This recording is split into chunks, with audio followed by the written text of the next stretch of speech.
Petrol diesel महंगा हो गया, सीएनजी के दाम बढ़े और एलपीजी गैस के लिए भी लोगों को मूल्य वृद्धि झेलनी पड़ रही है। पश्चिम एशिया में युद्ध की स्थिति अभी भी बनी हुई है, जिसके चलते भारत में तेल संकट आने की आशंका जताई जा रही है। भारत कच्चे तेल और गैस का बड़े पैमाने पर आयात करता है, इसीलिए पश्चिम एशियाई देशों पर निर्भरता भारत के लिए एक बड़ी चिंता बन गई है। लेकिन इस निर्भरता को कम करने के लिए भारत सरकार ने एक बड़ा मिशन हाथ में लिया है। खुद प्रधानमंत्री नरेंद्र मोदी ने लाल किले से इस मिशन की घोषणा की थी। देश में कच्चे तेल के भंडार खोजने के लिए यह मिशन चलाया जा रहा है। खास बात यह है कि अंडमान निकोबार द्वीप समूह के आसपास गहरे समुद्र में पिछले कई महीनों से अनुसंधान और उत्खनन किया जा रहा है। पिछले साल केंद्रीय पेट्रोलियम मंत्री हरदीप सिंह पुरी ने अंडमान में 2 ट्रिलियन लीटर यानी 2 लाख करोड़ लीटर कच्चा तेल मिलने का अनुमान जताया था। फरवरी 2026 में इस क्षेत्र में तेल और प्राकृतिक गैस के भंडार मिलने की खबरें भी आई थीं। जून 2025 में एक इंटरव्यू में बोलते हुए हरदीप सिंह पुरी ने कहा था कि भारत के अंडमान क्षेत्र में गयाना जैसे बड़े तेल भंडार मिल सकते हैं। अगर यह अनुमान सच साबित हुआ तो आने वाले कुछ वर्षों में भारत की अर्थव्यवस्था 3.7 ट्रिलियन डॉलर से 20 ट्रिलियन डॉलर तक पहुंच सकती है।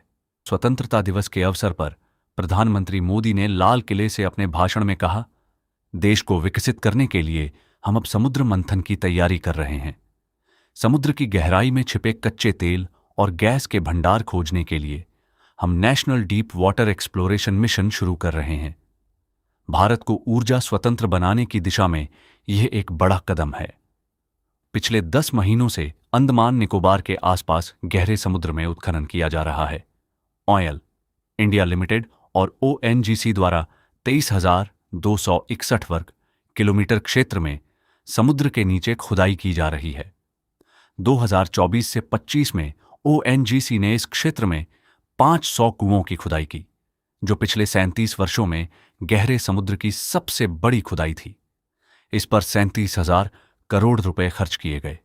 सितंबर 2025 में बड़ी सफलता अंडमान के गहरे समुद्र में विजयपुरम 1, 2 और 3 नामक 3 कुओं की खुदाई की गई। विजयपुरम 2 कुएं में 2,250 मीटर की गहराई पर प्राथमिक परीक्षण में प्राकृतिक गैस का भंडार मिला। काकीनाडा भेजे गए नमूनों में 87% मीथेन की मात्रा पाई गई, जो इसे उच्च गुणवत्ता वाला हाइड्रोकार्बन बनाती है। हालांकि तेल और गैस के भंडार मिले हैं, लेकिन ये अभी फ्रंटियर या प्री कमर्शियल चरण में है। किसी भी तेल या गैस भंडार को व्यावसायिक रूप से घोषित करने के लिए कई मानदंड पूरे करने होते हैं। गहरे समुद्र में कम से कम 100 से 150 मिलियन बैरल तेल या गैस का भंडार होना जरूरी है। वैज्ञानिक डेटा के आधार पर 90% निश्चितता के साथ यह साबित करना होगा कि भंडार से सफलतापूर्वक तेल निकाला जा सकता है। अगर कच्चे तेल में सल्फर या CO2 की मात्रा ज्यादा हो तो शोधन खर्च बढ़ जाता है, जिससे व्यावसायिक मूल्य घट जाता है। विशेषज्ञों के अनुसार गहरे समुद्र में तेल की खोज से लेकर पहला उत्पादन शुरू होने तक 6 से 10 साल का समय लग सकता है। इसके अलावा पाइपलाइन नेटवर्क, लिक्विफेक्शन प्लांट और मुख्य भूमि तक परिवहन व्यवस्था बनाने में भी 5 साल और लग सकते हैं। इसीलिए 2030 के मध्य से पहले व्यावसायिक उत्पादन शुरू होने की संभावना कम है। सरकार केवल अंडमान पर निर्भर नहीं है।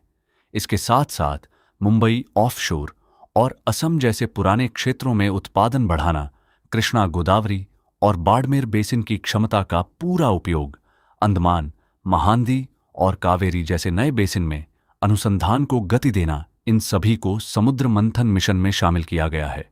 संकट के इस दौर में भले ही भारत को अब भी तेल और गैस आयात पर निर्भर रहना पड़े, लेकिन भविष्य में अंडमान निकोबार और अन्य क्षेत्रों में चल रहे उत्खनन से भारत को बड़ी सफलता मिलने और ऊर्जा क्षेत्र में आत्मनिर्भर बनने की प्रबल संभावना है।